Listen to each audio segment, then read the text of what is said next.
working on organizing my professional life, reopening, I guess, because the past year I've been doing lots of personal stuff related to becoming a grandma, a nana as I am known in these parts, to twins and a granddaughter, so 2 granddaughters and a grandson.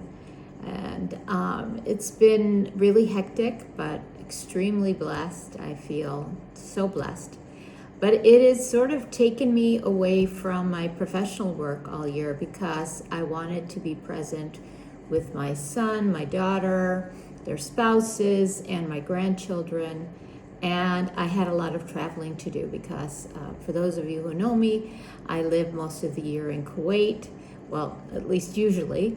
And up until a little while ago, maybe 2 weeks ago, both of my children who have the grandchildren have been in the United States.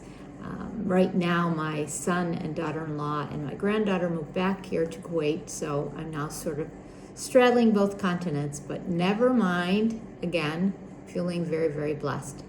But that's not what this post is about. This post is more about my finding my way back to my professional work. And actually, it's given me a chance to pause and think about the direction I want to take, which is fewer conferences. Unfortunately, for those I love seeing at conferences, fewer conferences because my timing is just so unpredictable. I never know when I'm going to be in the U.S. I never know when I'm going to be in Kuwait. All for good reasons, but I just have to adjust to that. So because I had to cancel several appearances and presentations last year, and I don't like doing that once my presentations have been accepted and I'm on the schedule. So I am reevaluating what I'm doing, and most of that will be online. I am a content creator for EduSpark, for those of you who know about EduSpark. If you don't know about EduSpark already, it is a global company that offers professional development, all kinds of courses built by educators around the globe, and it's very international. I would say definitely check it out. But I'm a content creator for EduSpark. I've put together one course so far, and I'm planning on several others. And also looking at presenting online possibly to specific conferences that offer the hybrid model, and doing webinars and posts like this, possibly live Instagrams and so forth. And I hope to continue my podcasting journey, which has also been on hold for the past year due to the fact that I never knew where I was, and late nights and early mornings and babies crying at night. So not really great for concentration when you want to do or schedule podcast episodes with people. So what I want to talk about today is the direction that I want to take. So again, for those of you who know me, Dr. Eileen Winokur, I'm a proponent and advocate for belonging and felt safety in the classroom. I'm doing I'm doing my own professional development during this time that includes learning about self-reg or self-regulation from Dr. Stuart Shanker. And also I'm looking into polyvagal theory and how it applies to the classroom and to students and to adults who are educators and feeling the pressure of the work that we all do. And so I'm excited about being able to offer some of that knowledge that I'm learning to prospective clients or people who would be interested in either me coaching or mentoring them for offering professional development in schools here locally in Kuwait when I am in Kuwait.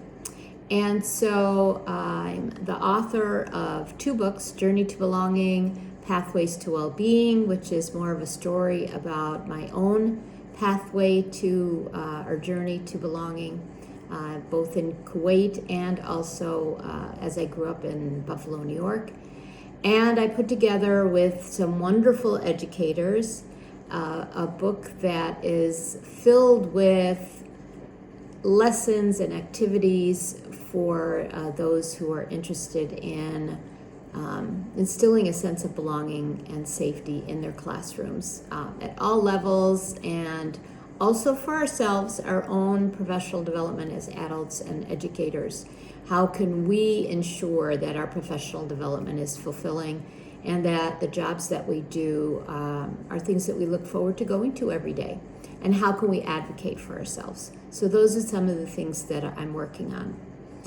But as I've been doing a bit of writing, I've been working with a coach in terms of developing my marketing strategy. Again, I'm a lifelong learner.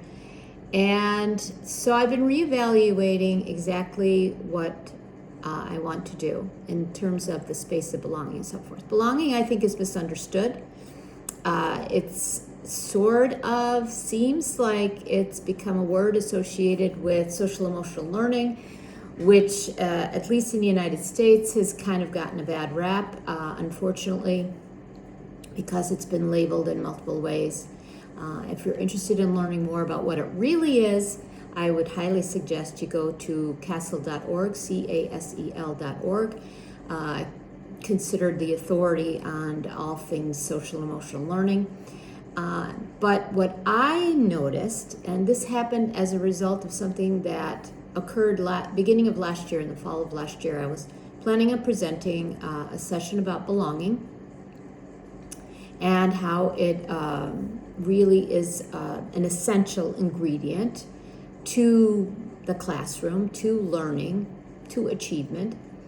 And I found out from the organizer, unfortunately, nobody had signed up for it, which it was okay. I mean, it was kind of caught me a bit that nobody had signed up for it, because this particular organizer had many successful sessions, and people were signing up and things were selling out and so forth. Even she was a bit confused about the fact that nobody signed up for it. And so I have done some soul searching, and what I told her was, never mind, and hopefully in the future I'll be able to offer it again with a bigger, wider audience.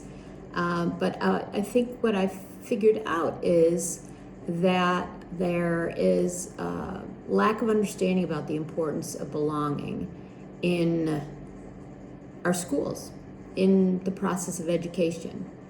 And so what I'm going to focus on now is, why is belonging that essential ingredient?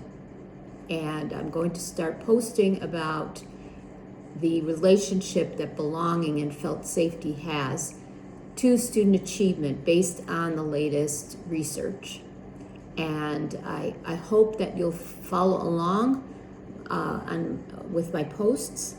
And I hope to have some guests initially and on my podcast, but I'll be blogging about it and I'll be posting about it. And I hope that you will follow along to find out more about why belonging is that essential ingredient. We know from Maslow that it's a basic need of all humans, but what is belongingness? What is having a sense of belonging? And why is that so important? We talk about growth mindset, we talk about self-efficacy, we talk about self-confidence, we talk about establishing relationships with our students and with each other as colleagues.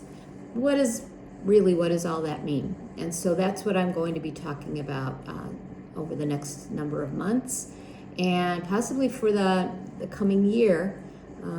Focusing on belonging. I say I'm an advocate, so what am I advocating for? I think we all need to understand that, and that's what I'm going to be talking about. So I hope you'll follow along with me as we roll out the new school year in the United States and other countries, and as we approach possibly a midpoint in the school year for other countries.